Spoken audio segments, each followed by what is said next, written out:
విషయం. ఓకే రమేష్ గారు, ఒక నిమిషం హోలోనండి. మనకి టీడీపీ నేత అలాబక్షి గారు ఉన్నారు, వారితో కూడా మాట్లాడదాం. నమస్తే అండి. నమస్తే అండి.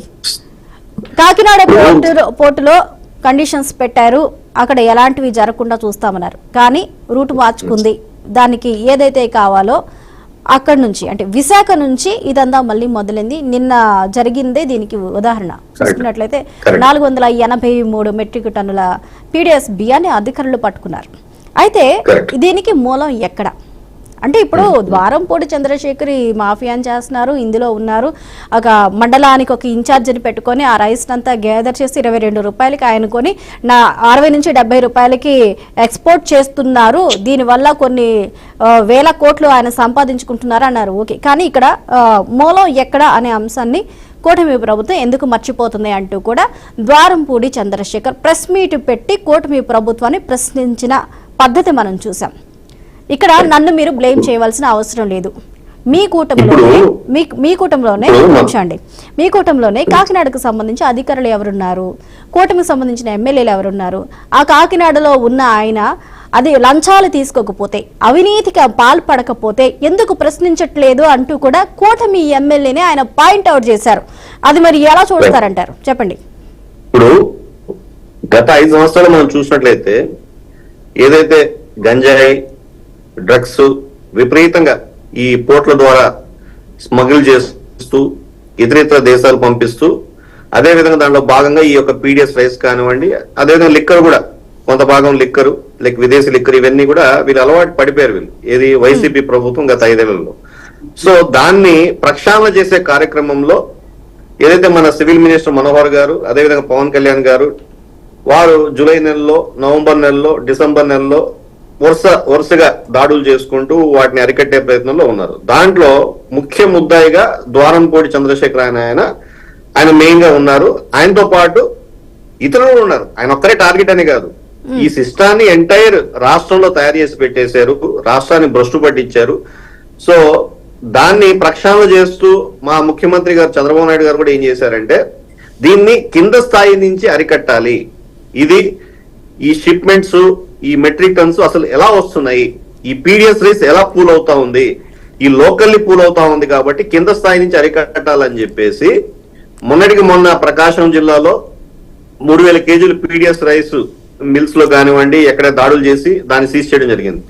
అదేవిధంగా 2 రోజుల క్రితం మన అన్నమయ్య జిల్లాలో 7,979 క్వింటాళ్లు అదేవిధంగా ఏదైతే పీడిఎస్ రైస్ మిల్స్ నుంచి సీజ్ చేయడం జరిగింది. అంటే దీన్ని అరికట్టాలంటే ముందు కింద స్థాయి నుంచి సీజ్ చేసుకుంటూ పోతా ఉంటే గానీ పై స్థాయిలో మనం అరికట్టలేమనేది ఒకటి మనం చూసాం. ఇప్పుడు గత 5 ఏళ్లలో ఈ సిస్టాన్ని ఏంటంటే ఈ మ్యానిపులేట్ సిస్టమ్ రెడీ చేసి పెట్టేశారు.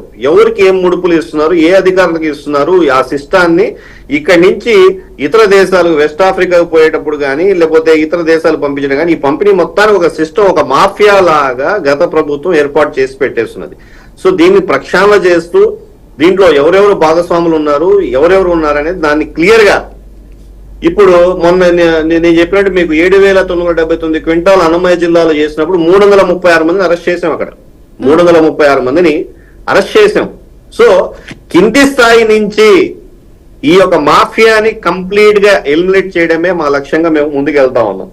లేకపోతే ఏదైతే పబ్లిక్ కి ఇవ్వాల్సినటువంటి పీడిఎస్ రైస్ ని మనం గత కొన్నేళ్ళు చూసినట్టయితే కొన్ని మెట్రిక్ టన్నులు 640 మెట్రిక్ టన్నులు, అదేవిధంగా నిన్న వైజాగ్ లో 483 మెట్రిక్ టన్నులు, ఈ విధంగా వేలాది మెట్రిక్ టన్స్ తరలించి పోతా ఉన్నాయి ప్రజలకు అందాల్సినటువంటి ఈ రైస్ ని.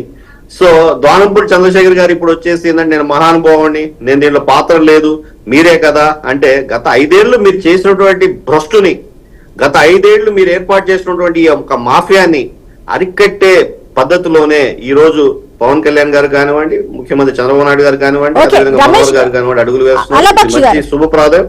దీన్ని ఖచ్చితంగా దీని వెనక ద్వారంపూడి చంద్రశేఖర్ ఉన్నా ఎవరున్నా కూడా వాళ్ళని వదిలిపెట్టే ప్రసక్తే లేదు. ఓకే, ద్వారంపూడి చంద్రశేఖర్ ని వదిలిపెట్టరు, ఓకే అది అర్థమవుతుంది. చూసే వాళ్ళకి ఎవరికైనా వారనే అర్థమవుతుంది కాదు, ఎవరిని వదిలిపెట్టేది? ఎవరైనా ఎవరిని డైరెక్ట్ గా వదిలిపెట్టేది? అందులో ఇన్వాల్వ్ అయ్యారని పేరు వచ్చింది కాబట్టి తీసుకోవాల్సిన చర్యలు తీసుకుంటారు. ఓకే, బానే ఉంది. కానీ ఇక్కడ ద్వారంపూడి Yes. చంద్రశేఖర్ కొంతమంది పేర్లను, కూటమి నేతల పేర్లను తెర మీదకి తీసుకొచ్చారు అని ప్రెస్ మీట్ చూసినట్లయితే మీకు అర్థమవుతుంది. రీసెంట్ గా అక్కడ అధికారంలోకి వచ్చిన ఎమ్మెల్యేల పేర్లు ఆయన తీసుకొస్తున్నారు, ఆయన తీసుకుంటున్నారు, ఆయన ఆధ్వర్యంలోనే ఇవి అంతా జరుగుతుంది, ఆయన కావాల్సినప్పుడు ఆయన తీసుకుంటున్నారు అనేది. కూటమి ఎమ్మెల్యేల పైన వస్తున్న ఆరోపణల పరిస్థితి ఏంటి? కూటమి ఎమ్మెల్యేల పైన వస్తున్న ఆరోపణల పరిస్థితి ఏంటి? అలా బక్షి గారు ఒక్క నిమిషం. ఎన్డీఏ కూటమి ప్రభుత్వం ఎంత క్లియర్ కట్ గా ఉంటదంటే, గతంలో ప్రభుత్వం ఉన్నప్పుడు ఒక ఆయన బట్టలు కూడా తీసేసి నృత్యాలు చేస్తాడు, ఇంకో ఆయన మర్డర్ చేసి డోర్ డెలివరీ చేస్తారు. అదే మా ప్రభుత్వంలో ఇటువంటి అలిగేషన్ వచ్చినటువంటి ఒక ఎమ్మెల్యేని ఇమ్మీడియట్ గా పార్టీ నుంచి సస్పెండ్ చేసాం. అది మా చిత్తశుద్ధి, మేము వెనకేసుకురాలా. అదే విధంగా ఒకవేళ ఈ మాఫియాలో ద్వారంపూడి చంద్రశేఖర్ గారు చెప్పినట్టు ఎవరైనా తెలుగుదేశం పార్టీ సంబంధించిన వాళ్ళు కానివ్వండి, జనసేన సంబంధించిన వాళ్ళు కానివ్వండి, బీజేపీ సంబంధించిన ఎవరున్నా కూడా వాళ్ళని కూడా వదిలిపెట్టేది లేదు. ఓకే, మేము చిత్తశుద్ధితో ముందుకు పనిచేసుకుంటూ వెళ్తా ఉన్నాం. కానీ ఇక్కడ ద్వారంపూడి చంద్రశేఖర్ గారు ఏంటంటే వారిపైనటువంటి తప్పిదలాన్ని తోసిపుచ్చడం కోసం, ప్రజల్ని రాంగ్ డైవర్షన్ డైవర్ట్ చేయడం కోసము ఇదంతా వాళ్ళు చేస్తారని చెప్పి డైవర్ట్ చేస్తారు అంతే. రేపో మాపో వారు ఖచ్చితంగా ఇవన్నీ ఫేస్ చేయాలి, ఖచ్చితంగా అరెస్ట్ అవుతారు.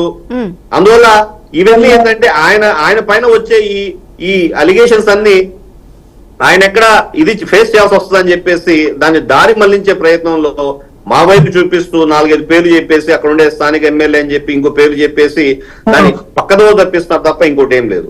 ఓకే, అలా బక్షి గారు ఒక నిమిషం హోల్డ్ లో ఉండండి. అలాగే మనకి